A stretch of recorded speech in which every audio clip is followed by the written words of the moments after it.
서양을 깔보던 우물안 개구리, 중국의 추락. 아편 전쟁. 18세기 청나라의 위세는 그야말로 하늘을 찔렀습니다. 중국의 마지막 제국인 청나라는 세계 최상위권 수준의 경제 대국으로 군림했어요. 영국의 경제사학자 앵거스 매디슨의 조사에 따르면 아편전쟁 발발 전인 1820년 무렵에도 청나라의 국내 총생산은 세계 전체의 약 33%를 차지했습니다. 서구 열강은 청나라의 넓은 땅과 많은 인구에서 나오는 경제력과 수많은 전쟁을 거치며 쌓아온 잠재력을 내심 두려워했죠. 한편으로 18세기는 산업혁명이 시작된 시기여서 영국과 일부 유럽 국가들은 경제적으로 급성장하고 있었습니다. 영국에서 면직물 생산량이 기하급수적으로 늘어나자 그 많은 물건을 팔 해외 시장을 찾기 시작합니다. 그러다 보니 자연스레 인구 3억 명의 거대한 중국 시장이 눈에 들어왔어요. 하지만 청나라는 자국의 이익과 국가 안보를 위해 다른 국가와의 통상을 금하는 세국 정책을 고수했습니다. 무역하자는 서양 국가들에게 딱 한 곳, 광저우의 문만 열어주고 있었죠. 그런데 이상하게도 무역을 하면 할수록 중국은 흑자를 보고 영국은 적자만 쌓여갑니다. 그도 그럴 것이 서양에서 중국산 도자기는 사회적 지위와 부의 상징이었고 중국산 비단은 고대부터 알아주는 사치품이었잖아요. 특히 그 당시 영국인들 사이에서 중국산 차가 굉장한 인기를 끌기도 했고요. 반대로 영국 입장에서 중국에 갖다 팔 물건은 마땅치가 않았습니다. 방금 영국이 산업혁명으로 인해 대량 생산한 면직물을 중국에 팔고 싶었다고 했죠. 하지만 중국의 수많은 인구가 미친 듯이 만들어내는 값싼 면직물과는 애초에 가격 경쟁이 되지 않았습니다. 게다가 하필 광저우같이 따뜻한 남부 지역이 개항됐으니 면직물이 인기 있을 리 없었고요. 게다가 청나라가 사실 겉만 화려했지 대다수의 백성들은 여전히 가난했거든요. 당시 청나라의 1인당 국민소득은 조선과 비슷한 600달러에 불과했어요. 그러니 영국의 피아노 같은 물건은 꿈도 못 꿀 사치품이었습니다. 이렇다 보니 청나라와 영국 사이에는 심각한 무역수지 불균형이 발생합니다. 당시 무역할 때 은으로 대금을 지불했는데요. 중국은 영국과의 무역을 통해 빨려 들어오는 엄청난 은으로 주머니를 두둑히 채웠습니다. 1792년, 이를 보다 못한 영국 왕 조지 3세는 무역 불균형 문제를 해결하기 위해 맥카트니 사절단을 청나라로 보내 서로 동등한 조건으로 통상하자고 요구합니다. 그러자 청황제 건륜제는 거만한 태도로 이렇게 답했습니다. 우리에겐 물산이 풍부해 부족한 게 없다. 귀국이 만든 제품은 우리에게 필요가 없다. 마약과의 전쟁을 선포한 청나라. 이런 중국이 얼마나 얄미웠을까요? 영국은 재빨리 머리를 굴렸습니다. 대체 중국인들에게 뭘 팔아서 돈을 벌 수 있을까? 마침내 아주 강력한 물건 하나를 생각해냅니다. 아편, 즉 마약을 중국에 팔자는 거였죠. 양귀비에서 추출하는 아편은 환각과 혼수 상태를 유발하는 마약의 일종으로 순간의 쾌락이나 괴로운 현실을 잊기 위해 시작하지만 결국 인생을 파멸로 치닫게 합니다. 아편이 진짜 무서운 건 내성 때문인데요. 만성 중독 때문에 점점 더 많은 양을 원하게 되고 과도한 양을 투약하면 호흡이 마비되어 사망에 이르기도 합니다. 영국은 식민지였던 인도에서 아편을 대량 생산해 중국에 밀수출하기 시작합니다. 조정에서 무료한 일상을 보내던 만주족 관리부터 육체 노동으로 먹고 사는 하층민에 이르기까지 청나라에서 아편의 인기는 상상을 초월했습니다. 당시 청의 아편 중독자 수는 무려 4천만 명에 육박했죠. 청나라 조정엔 비상이 걸렸습니다.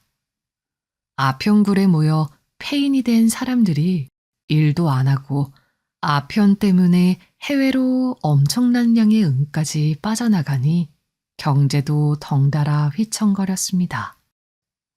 아편 문제를 어떻게 해결할 것인가로 청나라는 고민에 빠집니다. 여러 의견 중 극단적인 언금파의 의견이 뽑혔는데 그 내용은 아편 흡연자가 1년 안에 아편을 못 끊으면 사형에 처한다는 것입니다. 청해 황제 도광제는 임칙서라는 유능한 인물에게 황제의 정권을 위임하는 흠차 대신 자리를 주고 아편을 근절하라고 명해요. 임칙서는 아편 중독으로 고통받다 죽은 친동생을 생각하며 청나라에 퍼진 아편을 싹 다 없애겠다고 굳게 다짐합니다. 광저우에 도착한 임칙서는 서양 상인들에게 다시는 아편 무역을 안 한다고 약속하는 각서를 받아내고 상인에게서 아편 약 2만 상자, 무려 1,300톤을 압수해서 바다에 폐기해버립니다. 이 소식을 들은 영국은 뚜껑이 열리고 말았습니다. 자신들의 돈줄이 걸린 아편 단속에 반발하는 거지요. 단단히 화가 난 영국 의회는 청과의 전쟁에 대한 찬반 투표를 실시합니다. 투표 결과는 찬성 여론이 압도적이었는데 훗날 영국의 총리가 되는 당시 31세 젊은 평민 출신 하원의원 윌리엄 그레드스턴이 뜨거운 연설을 펼치며 여론의 흐름을 바꿉니다. 우리는 대영제국 국기가 펄럭이는 걸 보며 피가 끓어오르고 가슴이 두근거립니다. 그건 우리의 국기가 항상 민족의 영광, 공명정대한 상업을 위해 싸웠기 때문입니다. 하지만 지금 그 깃발은 더럽혀졌고 추악한 아편 밀수를 보호하려고 나부끼고 있습니다. 이것만큼 대영제국을 불명예로 빠뜨릴 전쟁은 없습니다. 그러나 결국 찬성 271표, 반대 262표, 단 9표 차이로 아시아의 역사가 뒤바뀌게 됩니다. 그리하여 1840년 6월, 영국이 병력을 이끌고 광저우로 진격하며 본격적인 제1차 아편 전쟁의 막이 오릅니다.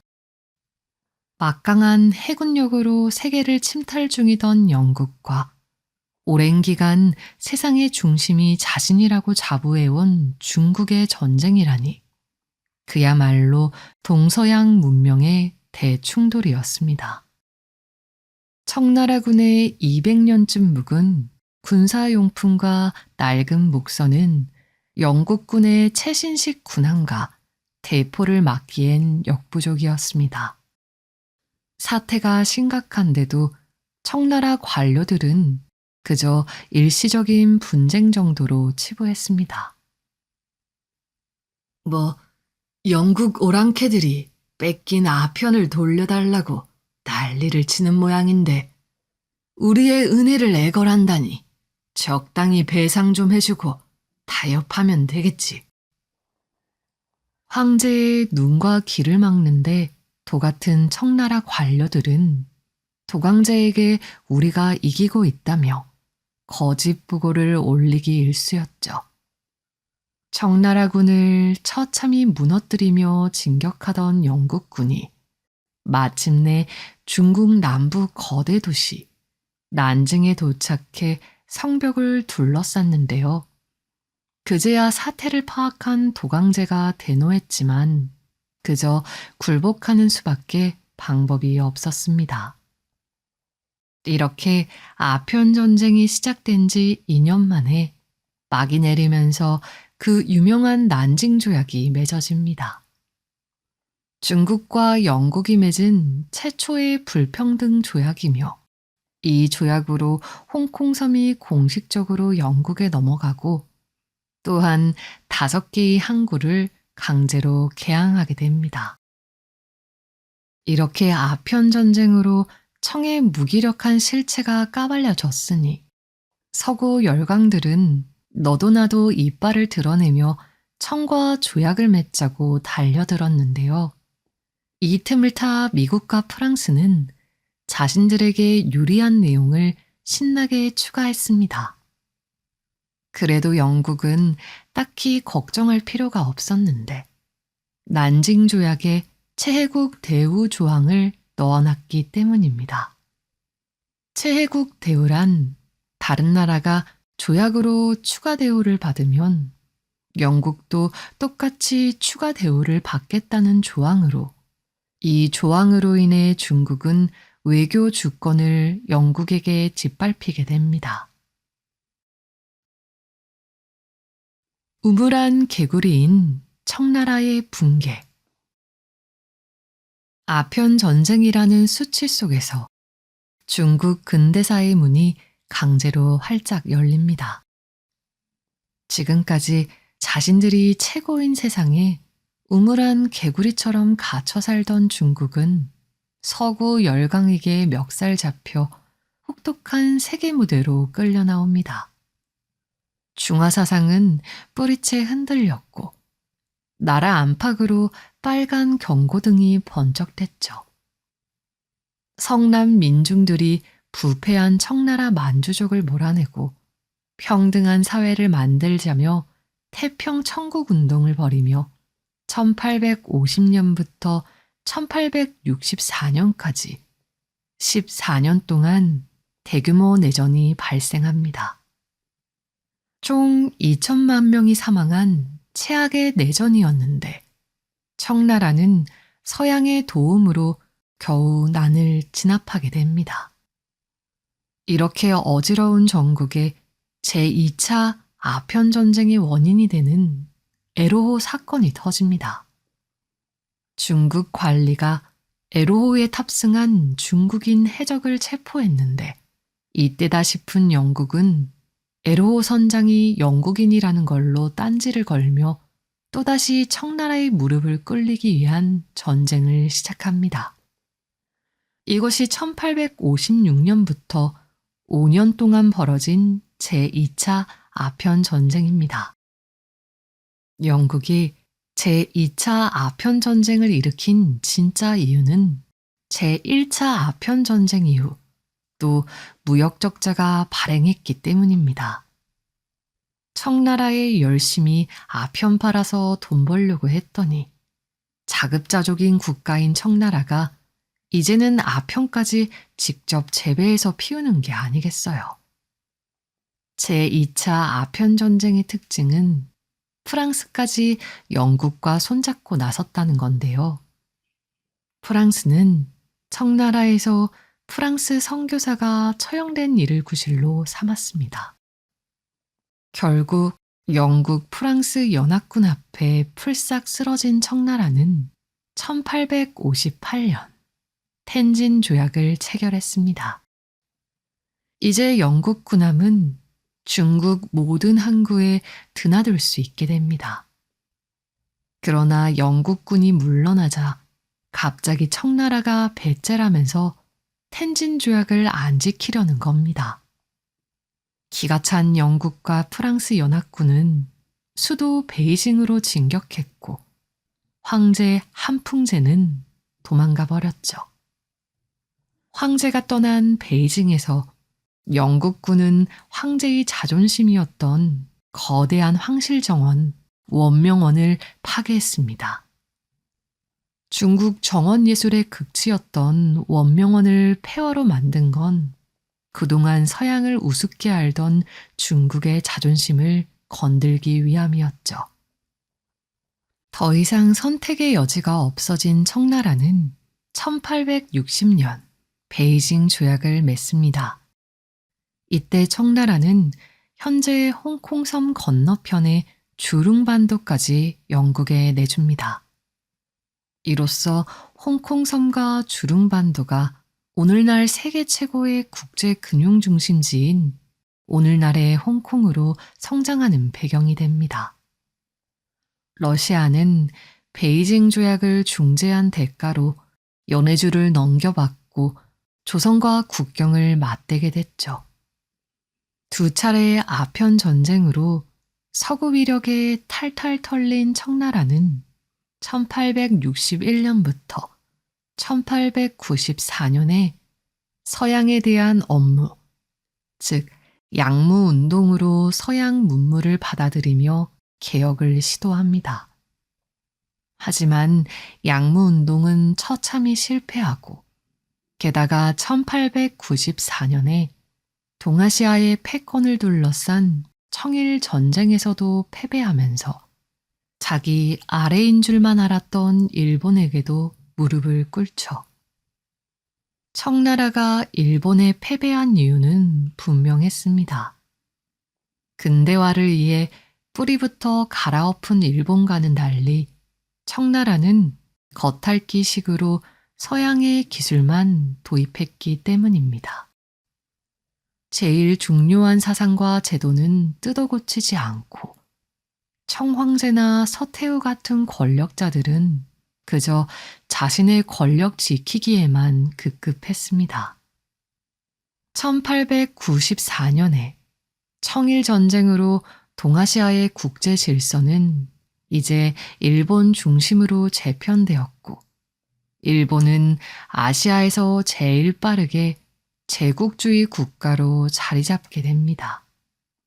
이 시기 일본 제국주의에 무너진 조선은 1910년 8월 29일 경술 국치를 맞으며 역사상 처음으로 국권을 상실하고 식민지로 전락해 최악의 암흑시대가 찾아오죠. 한심한 나라꼴을 보며 청나라 민중들은 생각했습니다. 개혁이니 뭐니 해도 결국 이 나라는 뿌리부터 썩었다.